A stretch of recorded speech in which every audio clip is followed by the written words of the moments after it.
Hello friends, I am NEET aspirant and मैं 2027 NEET के लिए प्रिपेयर कर रही हूँ। मैं ड्रॉपर हूँ और मेरी पढ़ाई तो वैसे ठीक ठाक चल रही है फ़िलहाल, पर मुझे उम्मीद है कि आपकी पढ़ाई आप सबकी अच्छी चल रही होगी और अच्छी चलनी भी चाहिए, बिकॉज़ 2027 में हमें एग्ज़ाम्सो देना है और सब देना ही नहीं, क्लियर भी करना है।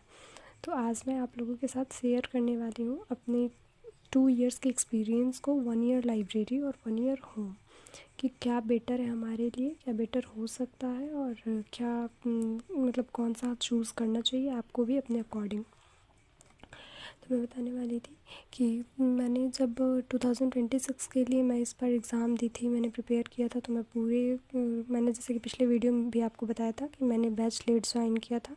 तो मैं पूरे 8 या 9 महीने लाइब्रेरी कंसिस्टेंसी के साथ रेगुलर गई हूँ और मेरे 8 या 9 मंथ के पूरे कंसिस्टेंसी के साथ लाइब्रेरी का भी मुझे एक्सपीरियंस है। और उसके पहले जब मैंने 2025 में फ़र्स्ट टाइम नीट दिया था, तो मैंने उसके साथ मैंने बोर्ड्स भी दिए थे, तो मैं उस टाइम अपने घर से ही पढ़ाई करती थी। तो उसका भी 1 ईयर का मैं एक्सपीरियंस शेयर करूँगी। तो कौन सा बेटर है वो आप अपने अकॉर्डिंग देखिएगा। मैं पहले स्टार्ट करती हूँ लाइब्रेरी से। लाइब्रेरी हमारे लिए अच्छा इसलिए है क्योंकि बेनिफिशियल इसलिए है क्योंकि जैसे कि मैंने यहाँ पे लिख रखा है कि हमारा क्या फ़ायदा है लाइब्रेरी जाने से या फिर ना जाने से। बेनिफिट्स लाइब्रेरी का बेनिफिट्स कि ये कंसिस्टेंसी, हमारी कंसिस्टेंसी हमेशा मेंटेन रहेगी, बिकॉज़ हम टाइमली मंथ के एंड में पैसे देते हैं और हम कंसिस्टेंसी के साथ जाएंगे, रेगुलर जाएंगे। तो इसलिए डिस्टर्बेंस निग्लेजिबल, जैसे कि घर पे पढ़ते हैं तो कभी कोई गेस्ट आ गए या फिर कभी मम्मी बुला ली, कभी पापा बुला लिए, ऐसा कुछ मतलब डिस्टर्बेंस अगल बगल, तो डिस्टर्बेंस तो निग्लेजिबल होगा ही, बिकॉज लाइब्रेरी है तो वो तो सबको पता है कि हर कोई पढ़ने गया है, तो वहाँ पे डिस्टर्बेंस नाम का भी नहीं, कुछ नहीं होता है। तीसरा टाइम बाउंडेशन, जैसे कि मैंने एक शिफ्ट लाइब्रेरी लिया हुआ था सुबह 11 बजे से शाम के 4 बजे तक, हाँ 5 घंटे का स्टार्टिंग में, और फिर बाद में मैंने 2 शिफ्ट लिए हुए थे, एक सुबह का और एक दोपहर वाला। तो वहाँ पे टाइम बाउंडेशन के साथ हम जैसे गए कि 5 घंटे के लिए गए, तो हमें याद रहता है कि हम उस क्या करने आए हैं, तो पढ़ते हैं उस टाइम पे, थोड़ा भी वेस्ट नहीं करते हैं टाइमर लगा के, या फिर दिखते रहता है कि वो हमारे 5 घंटे में से कितना टाइम बीत चुका है और हम यहाँ पढ़ने आए हैं। ये 3 मेरे ख्याल से मेरे लिए तो बेनिफिशियल था ये बात के लिए। और होम का क्या बेनिफिट्स हैं ये बताती हूँ। Breakfast, lunch, dinner timely. अब आप सोच रहे हो कि इसमें कौन सी बड़ी बात है, हम वहाँ भी कर लेंगे, ये बात सही है, पर मैं थोड़ी वो हूँ कि खाना घर पे रहती हूँ तो वहीं अच्छे से खा पाती हूँ या फिर कुछ भी, तो इसलिए मैं बीमार हो गई थी लास्ट टाइम में, तो इसलिए मेरे लिए तो ये इम्पोर्टेंट है, आप भी अपने अकॉर्डिंग देख लीजिएगा। और ये है कि लेस टाइम कंजप्शन इन डेली सेल्फ केयर रूटीन, हाँ क्योंकि मेरे घर से लाइब्रेरी थोड़ी दूर थी, तो सबसे मोस्ट इम्पॉर्टेंट चीज़ कि अगर लाइब्रेरी दूर है तो बिल्कुल अवॉइड कीजिए, क्योंकि मेरे घर से दूर था तो मेरे को max minimum to minimum 25 minutes तो लग ही जाते थे, मिनिमम 20 मिनट्स। और अगर आराम से जाएँ, जल्दी जल्दी ना चल के जाएँ, तो मैक्सिमम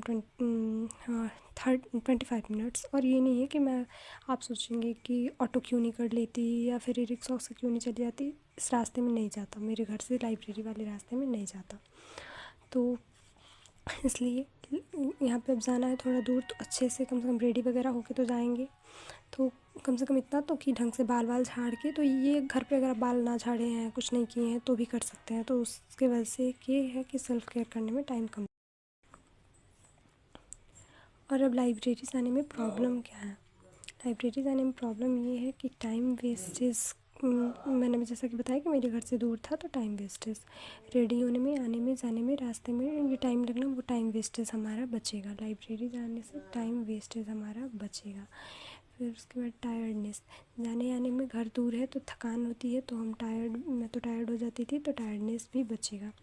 इसके लिए लाइब्रेरी अपने अकॉर्डिंग देखें। और सारी बातों का ये है कि अगर मैं जब, और ये है कि घर पे रहने पे ये होता है कि बहुत ज़्यादा डिस्टर्बेंस होता है, कभी कोई आ गया, कभी कोई चला गया, इस बात का डिस्टर्बेंस होता है। ये होता है कि कभी मम्मी बुला रही है, पापा बुला रही है, इन सारी बातों का डिस्टर्बेंस तो होता ही है। लेकिन जब मैं 2025 में बोर्ड्स के साथ मुझे नीट देने थे, तो उस वक्त मुझे मेरा फोकस ज़्यादा से ज़्यादा बोर्ड्स पर ही था, ऑब्वियसली किसी का भी होगा, तो बोर्ड्स भी हमारे लिए इम्पोर्टेंट है इसलिए।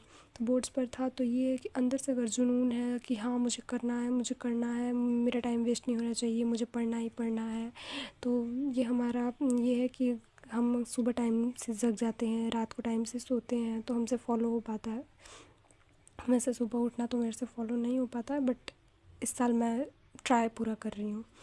तो यही बात है कि अगर आप में खुद में अंदर से उतना वो है, पोटेंशियल है, कैपेबिलिटी है कि खुद को हर चीज़ से कट ऑफ करके अगर एक सेपरेट रूम है, सेपरेट स्टडी टेबल है, मैं पढ़ पाऊँगी, तो home is better, because time waste नहीं होगा, थकेंगे नहीं, टाइम टू टाइम अपना जो भी है ब्रेकफास्ट लंच ये भी कर पाएंगे, अपना टाइम भी पढ़ पाएंगे, ये भी है।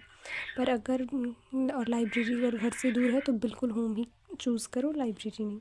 पर ये है कि लाइब्रेरी पास में हम जा सकते हैं, या फिर ये है कि घर पे पढ़ने नहीं बैठ रहे हैं, खुद से मन नहीं करता पढ़ने का, तो लाइब्रेरी जाने पर यही है कि देख कर हम किसी को भी थोड़ा और मोटिवेट होते हैं, अगल बगल के लोगों को पढ़ पाते हैं, टाइम हमारा एकदम बाउंडेशन में रहता है, कंसिस्टेंसी रेगुलर मेंटेन रहती है, डिस्टर्बेंस वहाँ बिल्कुल नहीं होता है ये। तो इसलिए लाइब्रेरी बेस्ट है अगर उस पर्पज़ से देखें तो। लेकिन अगर जैसा कि मैंने कहा, आप अपने अकॉर्डिंग देख लीजिएगा, पर मैंने अपने 2 इयर्स का शेयर कर चुकी हूँ मैं।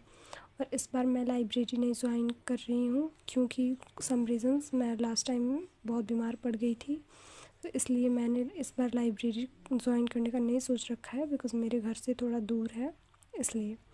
बट आपके घर से अगर पास है तो आप प्लीज़ लाइब्रेरी ज्वाइन कर लीजिए। और अगर घर ऐसा है कि आइसोलेट करके पढ़ सकते हैं तो घर ही ज़्यादा बेस्ट है। मेरे 2 इयर्स का एक्सपीरियंस था। Thank you, all the best for your preparation. Thank you.